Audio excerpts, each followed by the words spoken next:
Hello everyone, and a very Merry Christmas to you. This week's story is not technically about Christmas, but it is written during the winter time and there's lots of snow, so I figured this one will work quite nicely.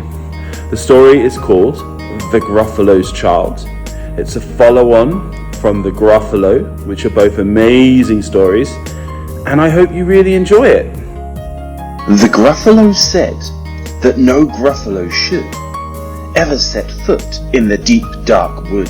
Why not? Why not? Because if you do, the big bad mouse will be after you. I met him once, said the Gruffalo. I met him a long, long time ago. What does he look like? Tell us, Dad.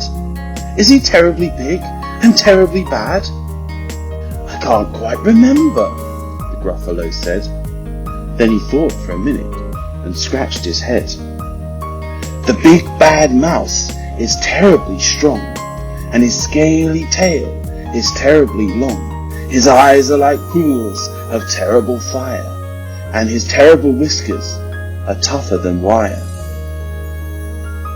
One snowy night, when the Gruffalo snored, the Gruffalo's child was feeling bored.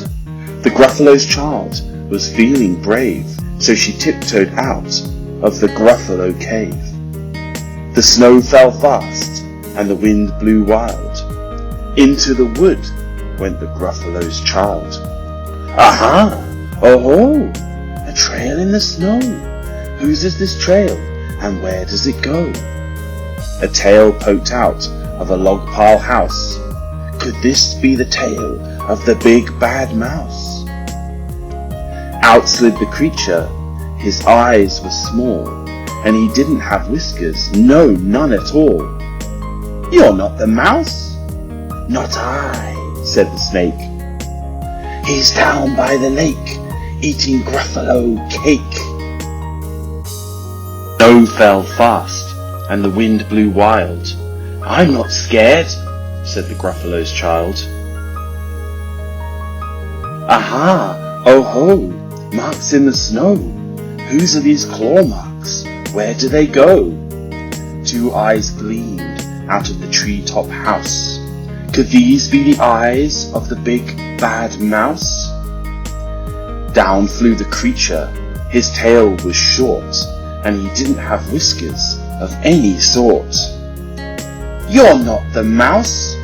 Too-hoo, not I. But he's somewhere nearby, eating Gruffalo pie. The snow fell fast, and the wind blew wild. I'm not scared, said the Gruffalo's child. Aha! Oh-ho! A track in the snow. Whose is this track, and where does it go? Whiskers at last, and an underground house. Could this be the home of the big bad mouse? Out slunk the creature. His eyes weren't fiery. His tail wasn't scaly. His whiskers weren't wiry. You're not the mouse? Oh no, not me. He's under a tree, drinking Gruffalo tea.